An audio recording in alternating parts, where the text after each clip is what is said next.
Now, the remake of Evil Dead is currently #1 at the US box office. It's released here next week. We are delighted to be joined from Uruguay by its director, Fede Alvarez. Fede, good afternoon, sir. How you doing, guys? Good afternoon. We're very good. I'm in London. Mark's in Belfast. Belfast. Yes. And I'm in Uruguay. And whereabouts in Uruguay are you, sir? I'm in Montevideo. And how is it there today with you? It's good. It's good. Kind of, winter, not winter, autumn. He's here already, but it's nice. Nice to be back home. Frankly, who cares about the weather when you wake up to news that you're #1 at the American box office? That's true. So, are you surprised? Are you stunned? Are you amazed? Did you expect this? I mean, what was your reaction when you were told that you were #1? G.I. Joe Retaliation #2, Spielberg's 3D version of Jurassic Park. That's all behind your movie. Yeah, I guess that's the best part, the Spielberg one, because I just imagine the scene where Spielberg is at his office in the morning having coffee, and some intern walks in and he's like hoping to hear the good numbers, and they go like, "I'm sorry, we're not #1 this time, Mr. Spielberg. There's a little movie called Evil Dead, and that's the #1." And it's just that makes it more surreal now that we won over something like Jurassic Park, right? At least for my generation, that's a big deal, right? So, just explain how you came to be chosen to be the. I mean, do you call it a remake or or what? A reboot, refilm? I don't know. Yeah, I mean, we were saying it was a rebirth because it's actually not a remake, and I mean, it's more like we made it just as if you were adapting a novel, right? Like we took the elements we thought were the best ones, we dismissed a lot of things, that's the way we built it. So the story is completely different. The characters are new. The mythology is the same, right? And there's some iconic elements from the original movie that are back. But we made it as a standalone and new movie because, when you make these kind of things, you cannot make it just for the old fans, for the original fans of the original film. You have to make it for a new audience, right? So you cannot build it just based on too many old ideas. You have to update it. And is it true that Sam Raimi chose you? Yeah, I mean, it's a kind of a crazy story, but I think 3 years ago I finished a short, one of many shorts I did living here in Montevideo, and we did an alien invasion movie with $300 that became this overnight success in YouTube. I just uploaded it. Was that Panic Attack? That was Panic Attack, yeah. And literally I uploaded one afternoon, and literally the next morning I had 250 emails, 150 emails from Hollywood people just saying, "Hey, we love your short. We want to meet you." So I think 1 week after that, I went to LA and met a lot of people. And among all the people I met Sam, and I was a huge Sam Raimi fan. I'm still am, of course. And he gave me the chance, to make a movie together. He said, like, "I just want to produce your first film, whatever that is." And we started working first on a feature version of the short first, and almost at the same time, he offered me Evil Dead. And of course, when it began, the Evil Dead was originally intended. I mean, Raimi himself was referring to it as a remake. I mean, I know you use the word rebirth, and people talk now about reboot and all the rest of it. Mm-hmm. But the idea originally was specifically to revisit the original and to rebirth it, as opposed to because now there's all this discussion about whether what we've actually have is a sequel, because there's things like, for example, we see the car left there that suggests that the events that we saw from the original Evil Dead have happened beforehand. But originally it was a remake, yeah? Yeah, but, for me, as a director, as a writer, it just is a marketing term, what it is, a remake, a reboot. I don't know. Personally, I just don't think is very relevant. I know it is for people that saw the original. They want to know what they're going to see, and because they're going to see a new story, and they're going to see something that is not the same story told again. It's not that. It has a different setup in a way, but the only thing common, I guess, with the originals is 5 friends go to a cabin, they find a book, they read from it, and bad things happen, right? That's kind of that's it in a phrase. Yeah, exactly. But the reasons why they go to the cabin, everything was revisited. I think a lot of people, they always say, people are against remakes. I don't really believe in that. I believe people are just against bad movies in general, and sometimes it happens that a lot of remakes are not good, and because I think a lot of people just make the mistake of taking an old tale and just retell it, just updating it with having a new look, and some stories that were product of their time and worked back in the 70s or 80s, but that doesn't necessarily mean they're going to work again right now. So that's why a lot of remakes sometimes they fail. But I think what we did right in this one, and that we were ready to really challenge every idea on the original film, just because that was the only way to make sure that we were going to do a relevant film for 2013, right? The most striking difference between Evil Dead, your film, and The Evil Dead, the Raimi film from the early 80s, is that I remember I interviewed Sam Raimi about the original Evil Dead, because I am old enough to remember it, and he said at the time, that as far as he was concerned, his film was the Three Stooges with blood and guts standing in for custard pies. He'd always seen it as a kind of slapstick horror comedy, which you were scared, but at the same time you laughed. And of course, when it came to the British censors, they had a lot of trouble with it, but they did understand that fundamentally there was a comic register under this. The main difference between that and your film is that your film plays it a lot straighter. Your film doesn't play it for laughs in the way. That's not to say that the original Evil Dead wasn't scary, because it was really scary, but you're not playing for laughs. You're playing it a lot straighter, a lot harder in terms of the horror, and you're not going for the laughs as the first film was. Yeah, I mean, definitely, but every time I watch the movie with an audience, there's a lot of laughter going on in the theater. Sure. I think it's the nature of this film set, and I think I find it very, I find it fascinating, because sometimes every time I look back in certain scenes, I would see somebody covering their eyes, like completely terrified. That was and me. Next to them, exactly, and next to them, somebody with the mouth full with popcorn, just laughing their minds off, and just at the same scene. So that tells you a lot about human nature. But the same people will, consider something funny, and somebody else sitting next to them will consider that completely terrifying.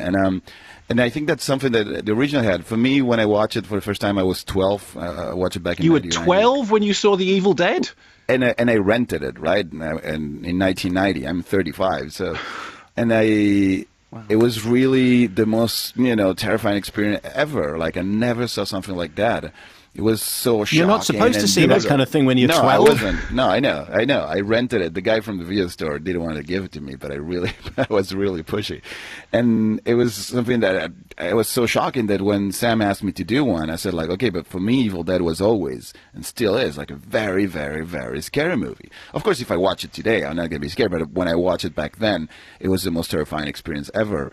And you were saying that, yeah, Sam, I think he always joke about it, and he knows that it has that element of comedy that he embraced in Evil Dead 2. But when he made Evil Dead 1, I don't think he was so savvy about, horror comedy. He was trying to make the scariest movie he could. At least that's what he confessed to me, because my first question to him when we started talking about making this movie was like, were you trying to be funny when you made the original? And he said, like, no, at all. I was trying to make the scariest movie ever. It ended up, when you watch it today, maybe funny. The second one is definitely, and he embraced the over-the-topness of the first one. But it's something that I don't think he ever wanted to make a horror comedy when he made the original. So I felt that I had to be faithful to the spirit of the original film when I was making this one. So that's why we went straight full-on horror. But I see it as a comedy in several moments, but I think the audience, like I said, some people experience it as a comedy, some other people experience it as a very, very terrifying film. Have the rules changed, Fede, in terms of making this kind of film when it comes to depicting violence and sexual violence to women? Have the rules changed now for you? It's a good question. I mean, I don't know. I wasn't making films 10 years ago, so I cannot, compare my experience making this film today and making a film similar to 10 years ago. But I'm guessing that definitely things are changing. I mean, everybody's saying this is the hardest R-rated movie, out there right now, and in past memory. And I think that makes sense. I mean, naturally, the censorship and the states, the MPA is evolving with the audience. TV every day has more graphical stuff in every level. So in a way, it's evolving. At the same time, but ironically, with horror, we used to remember things in movies that happened in the 70s that we think about them today and go like, whoa, that would never play in a movie today. You know, if you think about some scenes from The Exorcist and stuff like that, you go, well, that I don't think that would be rated R today. But so in some levels, some things are not allowed anymore. In other levels, it's more open. So I don't really know which direction it's going. I think it's like you were saying, it depends on the subject matter, right? Was there any issue about what certificate you had to bring the film in at? Because I'm sure you're aware, Fede, that over here, the original Evil Dead was the subject of the most almighty censorship brouhaha. Yeah. The film was basically on video. It was dragged through court on obscenity charges. It was prosecuted under the Obscene Publications Act, and it became a real cause célèbre. And obviously, in America, there's often pressure to bring in a certain. Were you told, you know, you can have an R, you can have an NC-17? What was the censorship or not censorship issue for you with the film? Yeah, we knew that, you know, because this is a studio film and is a wide release, in order to get the movie out there, you have to get an R, which is, you know, have to be older than 16. You can even be younger than 16 as long as you're with your parents. I've saw people in the theaters in the States, like parents with 12-year-old kids next to them, which is nuts. I mean, it is mad. Yeah, it is. I know, I agree. It's nuts, but hey, I don't work in the censorship department, but sure. It's a rated R, and it has to be R. If you get past that line, you're NC-17, and no theater will play your movie, right? So we, you know, with the studio, you have to deliver a rated R movie, and we almost did. I mean, the first cut I did, we delivered to MPAA, and they were very helpful with us. Ironically, they really helped us to stand right in the line between R and NC-17. They were very precise about what we need to, you know, not cut down. We didn't have to get rid of any scenes, but we had to trim frames. It's something that's very hard to understand, but at the end of the day, it may have a logic. But it is certain shots that are too explicit to show. Instead of showing it for 3 seconds, you can show it for 2 seconds. So you get rid of 1 second, and you get your R rating. So that's what we did in 3 or 4 or 5 scenes. I guess they were too graphical. We had to remove a second, and that was it. So it's something that everybody's surprised, and everybody's talking about it, like how we managed to get an R rated for this film. But hey, the kids love it. I'd tell you that much. Do you know what certificate you've got in the UK? It's an 18. It is 18. It's a different, I don't know. Yeah, sure, different system. Some questions from listeners. Jessica Lucy Beckett says, I've read that the film opens with a kind of preface explaining the connection between the demonic possessions and the cabin location.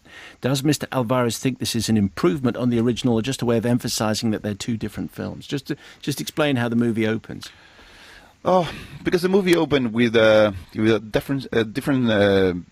I guess he's talking about not the intro. There's probably a 3 minutes intro about a different story, but on this one, we didn't want to do the story of 5 friends going just to, you know, drink beer and have sex in a cabin in the woods, which is kind of the classic 80s horror movie, right?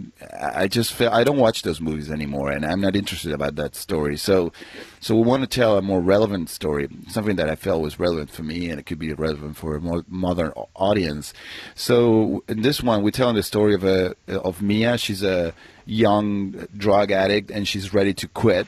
So she decided to lock herself up in this cabin in the woods with her best friends, ready to go cold turkey, to quit cold turkey, which is still the best way, they say, to quit hard drugs, right? Just like go somewhere far away from the city, far away from your dealer, and take it. You know, 5 days of withdrawal that is going to drive you crazy, but at the end of those 5 days, you're probably going to be off the hook.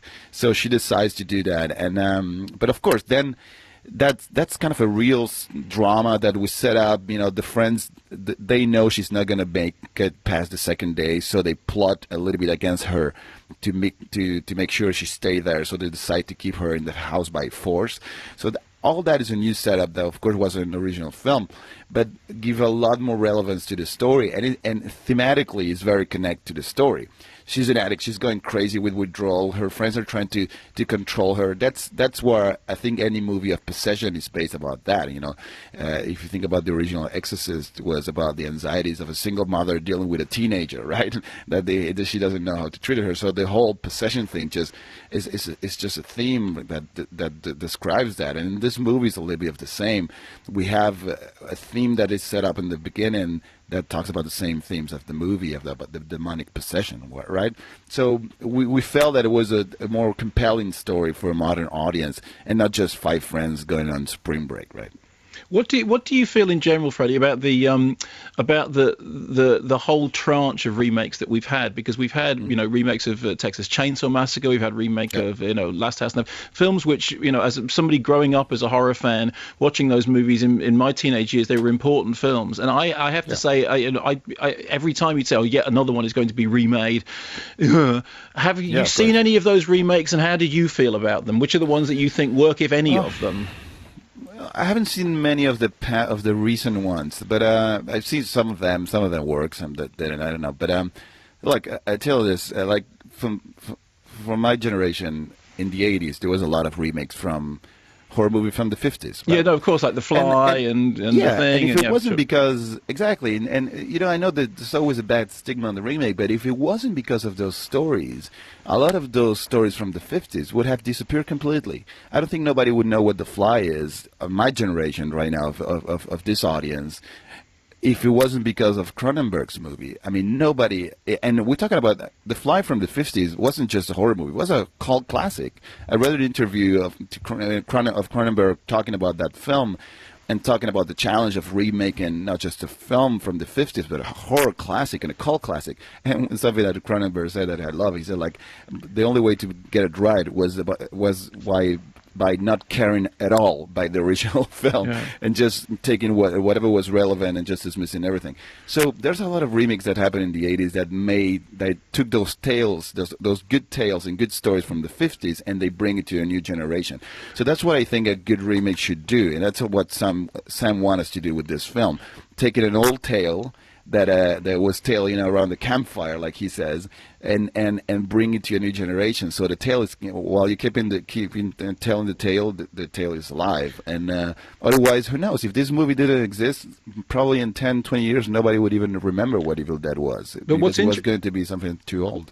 What's interesting about those examples of, The Fly and The Thing, those are movies which in the remakes, it was because they could do things with latex that they couldn't do back in the 1950s. What's interesting with your remake is that you haven't gone the CGI route, because since the original Evil Dead, we've had the advent of CGI, but in fact, you've used old school special effects, haven't you?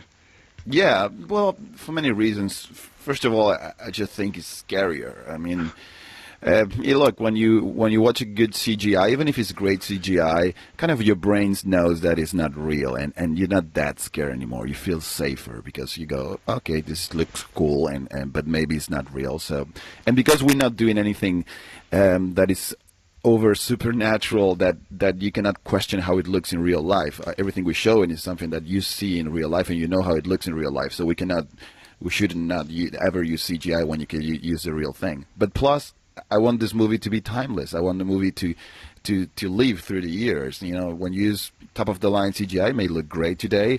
It's going to look weird in 5 years, and in 10 years, it's going to be like, wow, what were you thinking? What did you do then? And so I was worried about that. I'm worried about that. A lot of great movies in the past 10 years, they use so many CGI that in 20 years, they're going to be unwatchable, right? And Evil Dead 2, I mean, what are you doing next, Fede? Well, right now we're writing the sequel. We still have to discuss with Sam if I'm going to direct it or not. I think it's going to depend if we agree on the story and what kind of story we're going to tell. And because the movie is number one right now. That's going to kind of help, isn't it? Yeah, it helps, and it definitely helps to do more Evil Deads in the future, and they're going to keep making it. I think Sam's want to make a sequel to Army of Darkness, and at the same time we do a sequel to this film. So that's probably going to happen, and at the same time, just on a personal level, I just have to be careful in choosing the right movies. I just don't want to go into those big Hollywood blockbuster that then nobody cares who directed them. I don't want to do that. Well, in a couple of years maybe, but not just yet. Exactly. Fede, we appreciate your time with us today. Thank you very much indeed. Fede Alvarez joining us from Montevideo. And as we mentioned, Evil Dead comes out here next week and will be reviewed on next week's programme.